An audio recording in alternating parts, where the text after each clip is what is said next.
Graphic violence, stomach-churning gore, and a dread-filled score. Journey deep into the void with me as we go into The Beyond.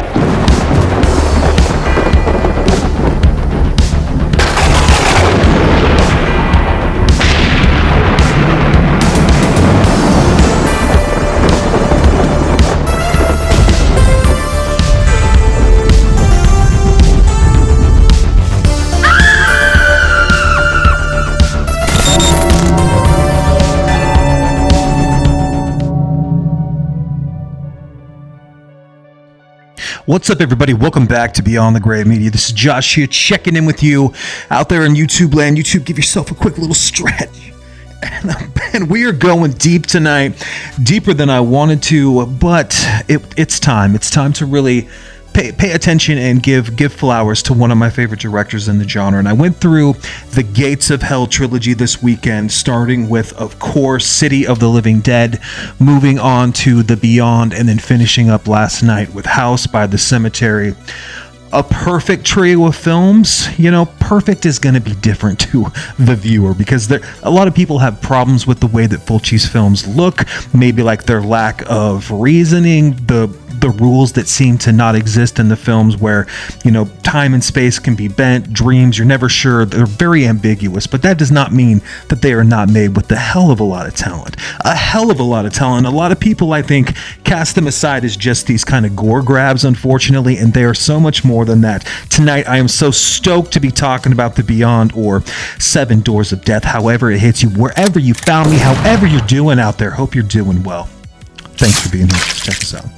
Louisiana, 1927. No intro, no title card, no fussin'. That's just how 1981's immortal masterpiece The Beyond starts. A bunch of southern fried gentlemen traversing up the swamp in a pirogue, up to no good and messing around with the devil. Strap in for some good old-fashioned southern comfort. Let's open the 7 deadly gateways and unleash some hell. The hell that we're talking about is 1981's The Beyond, and it's one hell of a horror film.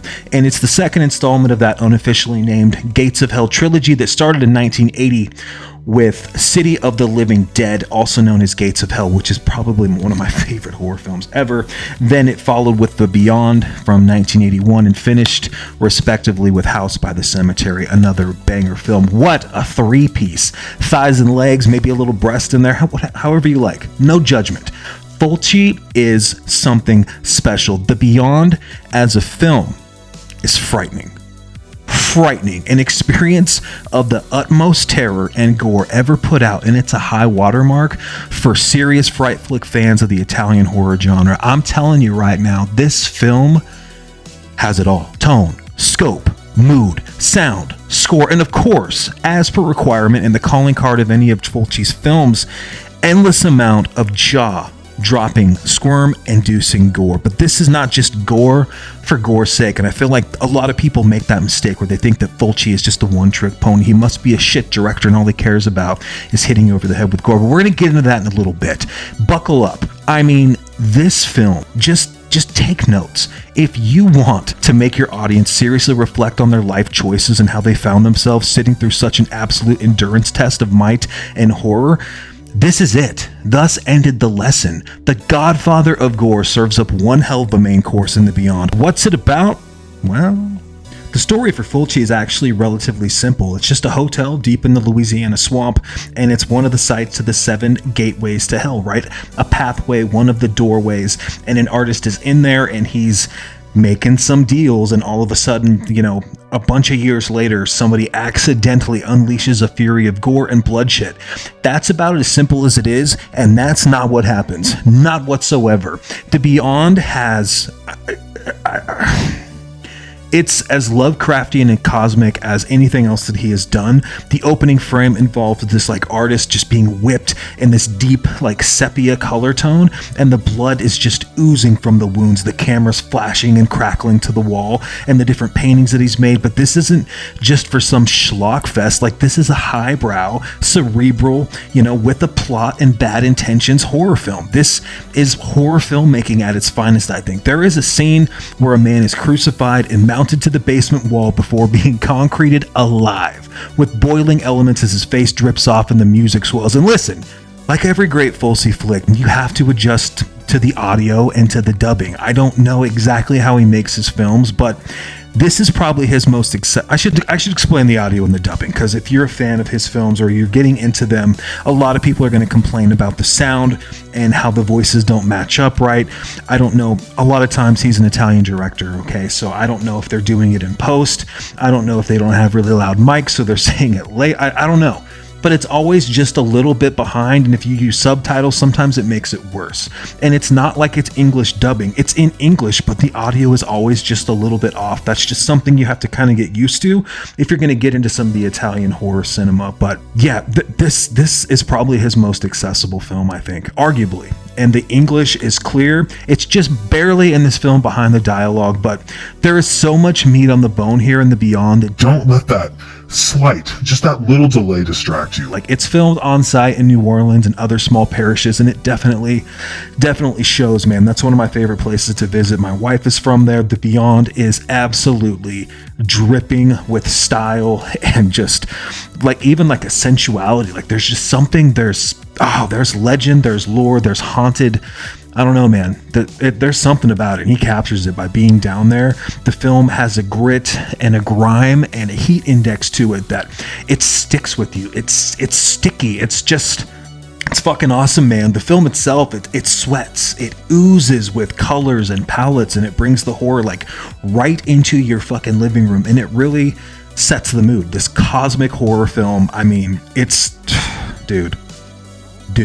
The Beyond as a film is chock full of the utmost care, the utmost appreciation for its story, for its score and its sets, and it works to really just immerse the viewer like deeper and deeper into the film's lore. Everything in his films are moldable and possible, and nothing is ever truly as it seems, and that's what makes them so great. In one frame, you can be repairing a flooded mansion, right? And the next, you're hauling ass across the causeway, the longest bridge in the world, and being introduced to a warning that's going to set hell to everything and everyone you've ever known.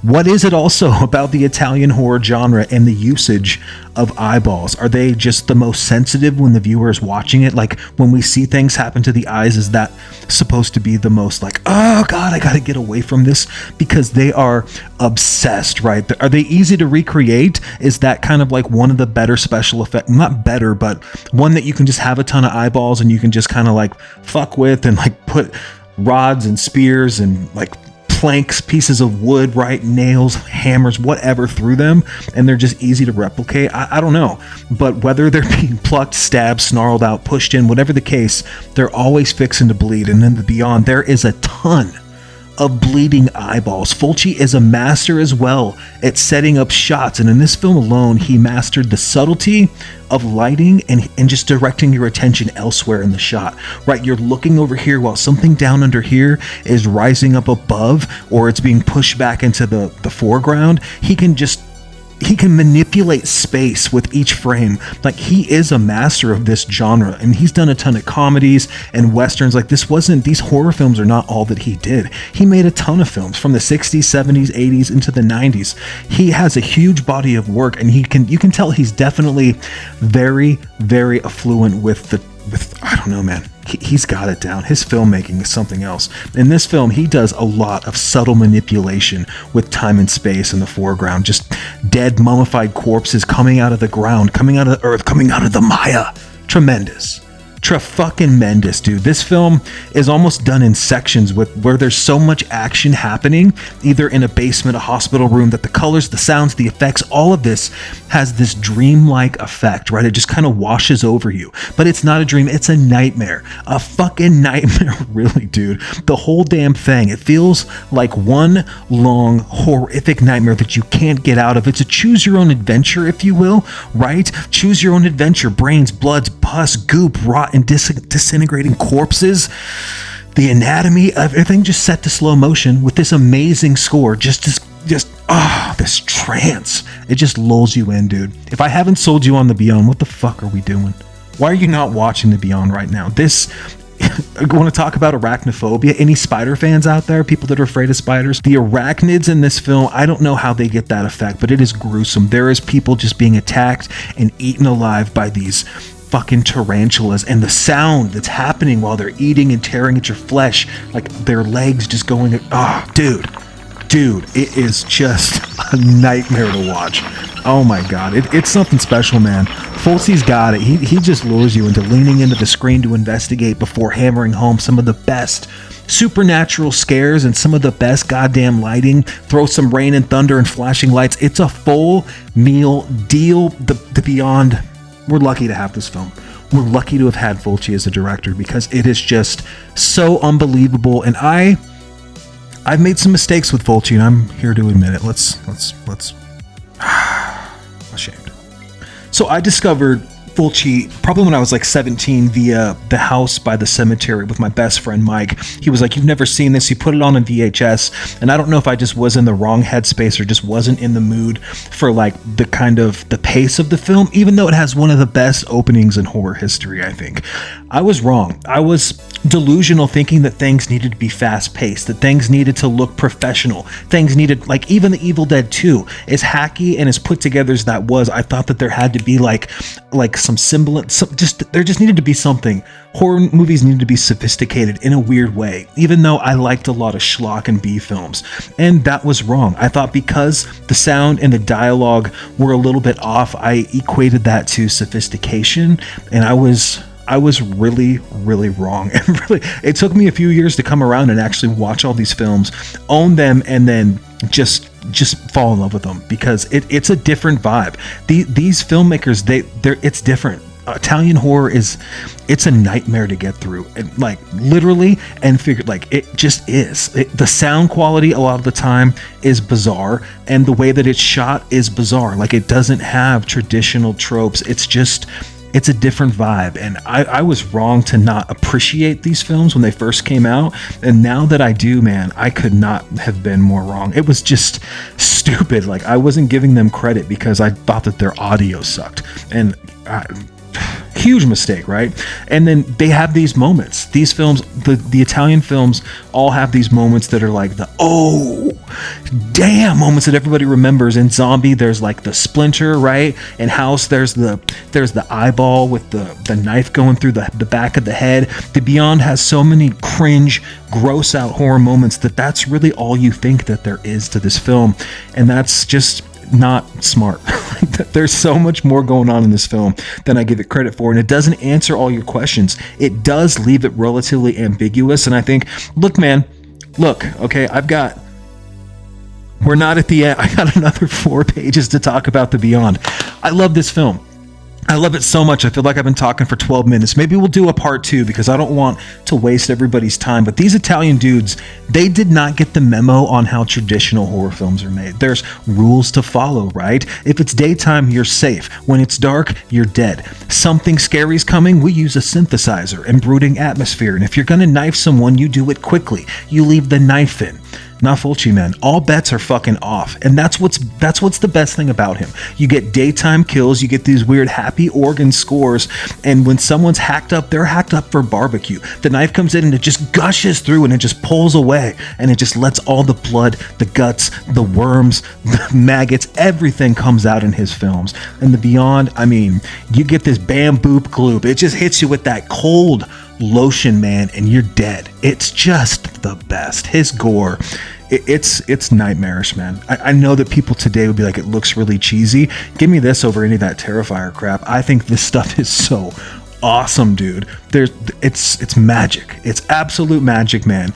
It's such an odd vibe, dude. It's so odd to watch Italian horror films if you're used to watching kind of traditional films. Now, if you're watching, a lot of like overseas and foreign flicks, like you might be used to some of this style already, and that's great because some of the best films are foreign. They just are. They just don't care about the rules, and I think that's what's so cool about getting into this. Fulci just, like, you're just following his camera, just frenetically, frantically. It's just fucking neat. It's guts, maggots, organs. You're in for the full 3-meat treat. I mean, it's Italian gore, hot and ready at its finest, and I am here to just please watch The Beyond.